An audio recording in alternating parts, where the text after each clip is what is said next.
Hi. You have 3 guys out. You have Klay and Draymond. And how do you kind of? We have five guys out. 5 guys out. Sorry, but of your scoring punch, you have Steph and Klay. How do you try to supplement that scoring output from other guys?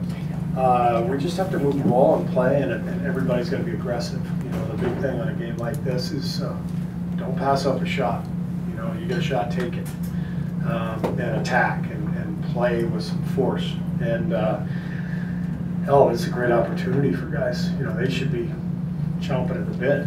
You know, Klay and Steph. I mean, what's that, about 75 shots that aren't going to be available on most nights that are suddenly there. So this should be a free swing. Go out and have fun. So with that, what's your starting lineup tonight? I'm going to start Quinn, Nick Young, Kevin, Loon, and Zaza. So the decision to keep Steph out at least another 4 games, was that more of a precautionary move, or sort of what went into the thinking behind that? We're trying to build up the strength as best we can around the ankle, and training staff felt that you know, an extra week or 10 days of intense rehabilitation will put him in a much better position to play through the rest of the year with less risk of spraining the ankle again. On Klay, what's your level of concern with his injury? Obviously disappointed at the news, but encouraged that it's not worse. You know, we're probably looking at a couple of weeks. We'll reevaluate it about a week. But I actually look at this as a long term, as a positive. Klay plays every game. Raymond just told me he's missed 12 games in his entire career, right? Yep. And played how many? Played 530 out of 542. That's crazy. 530 out of 542, and it's not like these are minutes where he's, you know, just spotting up. I mean, he's running everywhere and he's chasing the opposing team's best guard, and you know, the guy's a machine.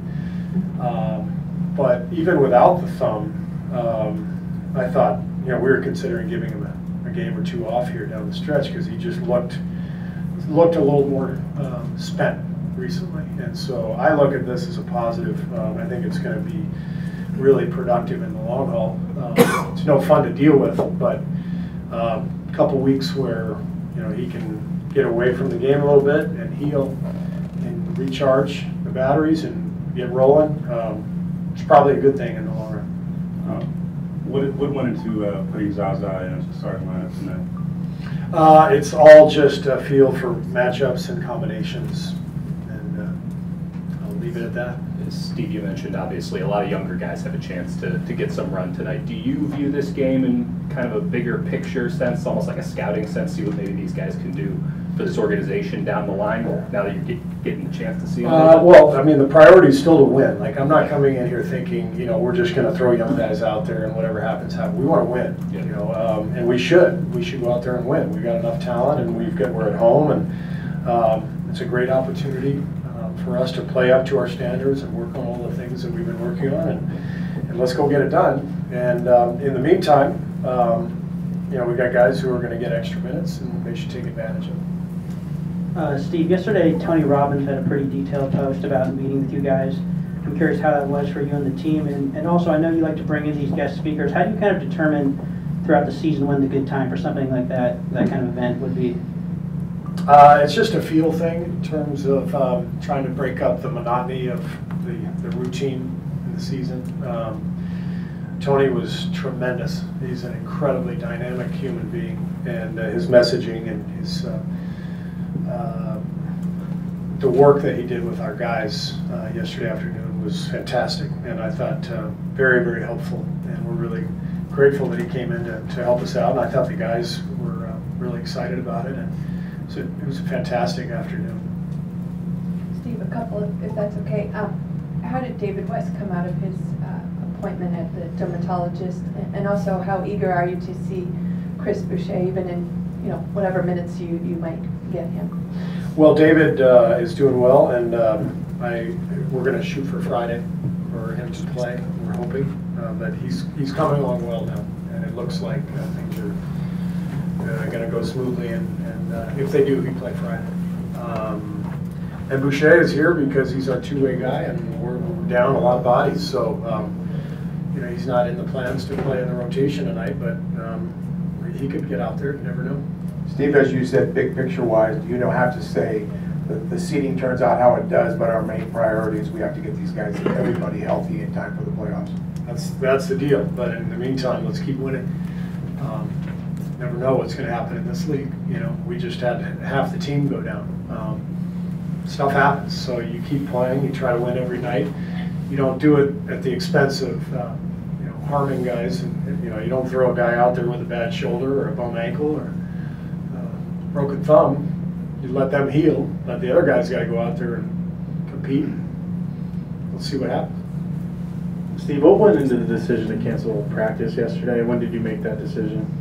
We didn't really cancel practice yesterday. We had a get what you need day. We call it get what you need. And the beauty of the get what you need day is we are not required to invite the media to show up that day.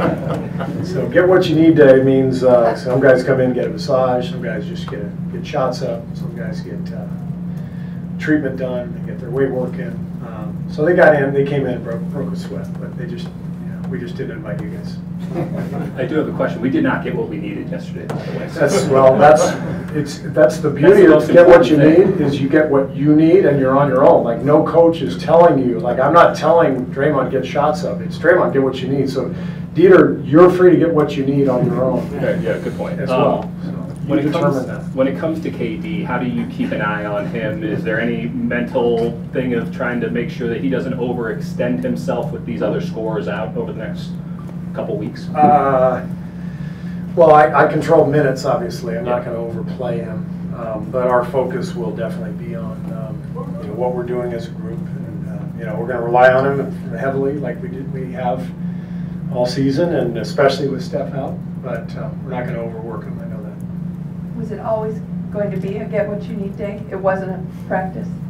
That's none of your business. I was going to blame Raymond if we were told. I'm always for blaming Raymond. Any opportunity we get to blame Raymond on. So Many more get what you need days the rest of the season.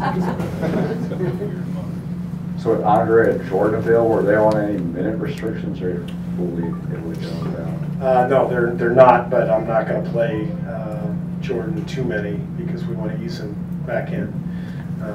And I won't run Andre into the ground either. I'm not stupid. With Nick starting, what do you kind of see with that opportunity for him? Nothing special, honestly. Just play. I mean, I'm thrilled that Nick's been playing a lot of minutes and doing a good job defensively. And I think he's played well, and so he'll get an opportunity. So same as whether he's coming off the bench or starting, he's still going to be playing. Steve, two questions. One, was there a specific thing that swayed you towards Quinn instead of Sean as a starter tonight? And the other thing is, with Draymond, obviously this shoulder's been there all season long. Is that something that you're concerned about going into the last few weeks of the season and the postseason, or is it just going to have to be that way throughout? Quinn and Sean, I'm going to keep doing that. You know, Sean has a role on this team. I want to keep him in that role coming off the bench. That's what he's going to be doing in the playoffs. And we always watch his minutes because of his age and wear and tear on his knee. So I prefer not to start him. Quinn's doing a good job, so we'll keep doing that. And everybody, whether it's Draymond or anybody else, you know, we do the best we can to keep him healthy, both in the training room and in terms of managing minutes and managing games. And so hopefully this night will help him with the shoulder. Great, thank you. Appreciate that.